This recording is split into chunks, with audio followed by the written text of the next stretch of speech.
மீன் கடைக்கு போங்க, அந்த மீன் கடையில் போயிட்டு எந்த மீன் மேலே வந்து ஈக்கள் உட்காரலையோ அதை வாங்காது. ஏன்னா அதில் அந்த ஃபார்மலின் வாசம் வந்து நமக்கு தெரியாது, ஈக்கு தெரியும். பார்த்தா அந்த ஃபிஷ்ஷும் நல்லா ஃப்ரெஷ்ஷாகவே இருக்கும், நீங்கள் பார்க்கறதுக்கு நல்லா இருக்கணும், அவாய்ட் பண்ணிடலாம். ரெண்டாவது, நீங்கள் நல்ல ஃபிஷ்ஷாக இருக்குன்னா இப்படி வந்து நீங்கள் ஒன்றும் கிடையாது, ஒரு ஃபிஷ்ஷை எடுத்து இப்படி பிடிச்சி பார்க்கலாம். ஜஸ்ட் அப்படி ஹோல்ட் பண்ணினீங்கன்னா இந்த ஃபிஷ்ஷு வந்து இப்படி பெண்ட் ஆகக்கூடாது. இட் ஷுட் பி ஸ்ட்ரைட்டாகவே இருக்கணும், ஸ்டிஃபாக இருக்கணும். ஸோ இப்போ பார்த்தீங்கன்னா இதில் ஐஸில் இருக்குது, ஐஸ் போட்டுக்கிறதுனால உங்களுக்கு வந்து அந்த இது ஸ்டிஃப்னஸ் தெரியும். இப்போ நம்ம கடையிலெல்லாம் போனாங்கன்னா அந்த நார்மல் டெம்பரேச்சரில் இருக்கும், ஒன்றுமே வேண்டாம். ஒன்று வாழை பிடிச்சி இப்படி பார்க்கலாம், அப்படி இல்லைன்னா இப்படி சென்டராக எடுத்து நீங்கள் பார்த்து அந்த ஃபிஷ் வந்து சென்டராக ஸ்ட்ரைட்டாக இருந்ததுன்னா அந்த ஃபிஷ் வந்து நல்லா இருக்குன்னு அர்த்தம். மூணாவது, நீங்கள் இப்படி ஃபிஷ் இருக்குன்னா அதை வந்து இந்த பிஞ்ச் பண்ணி பார்க்கலாம். அப்படி பிஞ்ச் பண்ண உள்ளே போச்சுன்னா கெட்டு போயிடுச்சுன்னு அர்த்தம். போகக்கூடாது, போயிட்டு அந்த ரீபவுண்ட் ஆகிக்கணும், அந்த மீன் நிற்கக்கூடாது. ஆமாம், ஓகே. அப்போ வந்து அந்த உள்ளுக்கார இருக்கக்கூடிய அந்த ஃப்ளஷ் வந்து கெட்டு போச்சுன்றது நமக்கு தெரிஞ்சிடலாம். புரியுதுங்களா? இதுதான் மெயினாக அந்த கில்லு. இந்த கில்ல வந்து ஓப்பன் பண்ணி ரெட்டாக இருக்கணும். இதுலேயும் அவங்க வந்து அடல்ட்ரேட் பண்ணுறாங்க, ஒன்றும் கிடையாது. குங்குமம் இருக்கு இல்லைங்களா, அதை வச்சு தடவிடுவாங்க.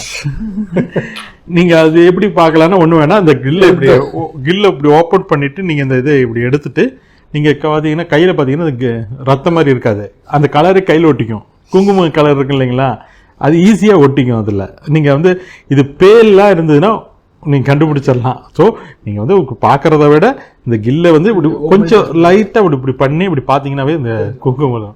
அடுத்தது வந்து மீன்களோட கண்கள் பார்த்தீங்கன்னா வந்து it should be very clear.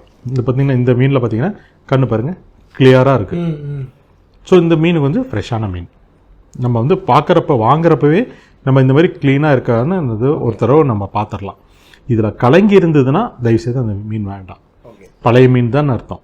இந்த கண்கள் வந்து ஒரு மாதிரி இது மாதிரி ஆகிடும், மங்களா கலங்கிடும், அது மாதிரி ஆகிடும். ஸோ நீங்கள் பாருங்கள், இப்போ நீங்கள் டிப் பண்ணி பாருங்கள் போதும். ஆமாம், திருப்பி ரீபவுண்ட் ஆகுதுல்ல, வந்துடுது. ஓகே, இப்போ அப்படியே குழியாக உள்ளே போச்சுன்னா நீங்கள் வந்து அந்த மீனை வந்து நீங்கள் தொடவே தொடாதீங்க, வந்துடலாம். இதில் குட்டி குட்டி டிப்ஸ் தான் இது. இந்த ஸ்ட்ரிப் இருக்கு இல்லைங்களா, இந்த ஸ்ட்ரிப்பில் வந்து நாங்கள் என்ன பண்ணுவோம்னா இந்த ஃபிஷ்ஷோட கில் எடுப்போம். ஓகே, கில் எடுத்துட்டு இப்படி தடவிடுவோம். இப்படி தடவிட்டு நாங்கள் இந்த சொல்யூஷன் இருக்கு பாருங்க, இந்த சொல்யூஷனை வந்து நாங்கள் போட்டு பார்ப்போம். அதுதான் டெஸ்ட் நாங்கள் பண்ணுவோம். ஓகே, இதை வச்சு ஆமாம், இதில் வந்து பார்த்தீங்கன்னா ப்ளூ கலராக மாறிடும். ஓகே, இன்கேஸ் ஃபார்முலா ஆட் பண்ணிருந்தோம். ஆமாம், கண்டிப்பாக பார்த்தீங்கன்னா இந்த ஸ்ட்ரிப் வந்து it will be change into blue colour, அப்படியே மாறிடும். நாங்கள் இதை வச்சு தான் நாங்கள் கண்டுபிடிப்போம். அந்த என்ன நாங்கள் ரேப்பிட்டாக நிறைய ஒவ்வொன்றுக்கு எக்ஸாமின் பண்ணிருக்க முடியாது. இது வந்து எங்களுக்கு ரேப்பிட் டெஸ்ட் மாதிரி. அந்த ஃபிஷ்ஷை நம்ம வந்து நாங்கள் வந்து பண்ணுறது வந்து இது வந்து கிட் வந்து கிடைக்குது, கடையிலெல்லாம் கிடைக்குது. இப்போ நிறையா கடையிலெல்லாம் என்னென்ன சொல்யூஷன் இது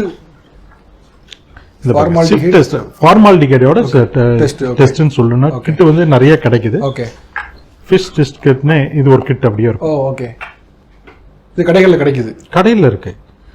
நீங்கள் நம்ம வந்து நிறைய நான் ஃபிஷ் ஈட்டர் நிறைய வீட்டிலலாம் நான் ஃபிஷ் பண்ணுறேன் அப்படின்னம்னா வாங்கி வச்சுக்கலாம். நான் கேட்டால் இன்னைக்கு இருக்க காலத்தில் இது வாங்கிக்கலாம்.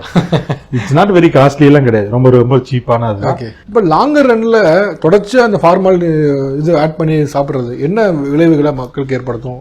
ஏன்னா இது வந்து இப்போ நிறைய முதியவர்களுக்கும் ஃபிஷ் எடுக்க சொல்லி டாக்டர் சொல்கிறாங்க, ப்ரோட்டீன்ஸ்க்கு ப்ளஸ் ஐக்கு உங்களுக்கு வந்து கிடைக்கும், நீங்கள் யூஸ் பண்ணுங்க. அப்போ வந்து என்ன மாதிரியான பாதிப்பு ஏற்படுத்தும்? கண்டிப்பாக ஃபார்மலின் சாப்பிட்டோம்னாவே உடனே உங்களுக்கு பார்த்தீங்கன்னா வயிறு உப்பசம் வரும். ஃபிஷ் சாப்பிட்ட உடனே டயரியா போகும்.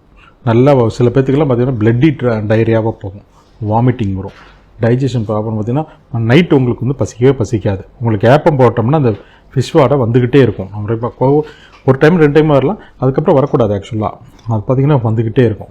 இந்த ஃபார்மலின் சாப்பிட்றப்போ நிறையா சாப்பிட்றாங்க அப்படின்னு நம்ம வச்சுக்கோங்களேன், it will causes the nervous problem. Nerve problem வந்து நான் கண்டிப்பாக 100% அதை வந்து கொடுத்துடும். அது பார்த்தீங்கன்னா இந்த கையெல்லாம் அப்படி நடுங்க ஆரம்பிச்சிடும். பார்த்தீங்கன்னா இடிமான்னு சொல்லுவோம், செரிபரல் இடிமான்னு சொல்லுவோம். மூளைக்குள்ளே போயிடுச்சுன்னா அந்த செரிபரல் இடிமான் காஸ் பண்ணும். அது வந்து பார்த்தீங்கன்னா கண்கள் பார்வையெல்லாம் கூட சில டைம் அவங்க இழக்கக்கூடியது, கோமா அண்ட் டெத்து கூட போகக்கூடிய வாய்ப்பு.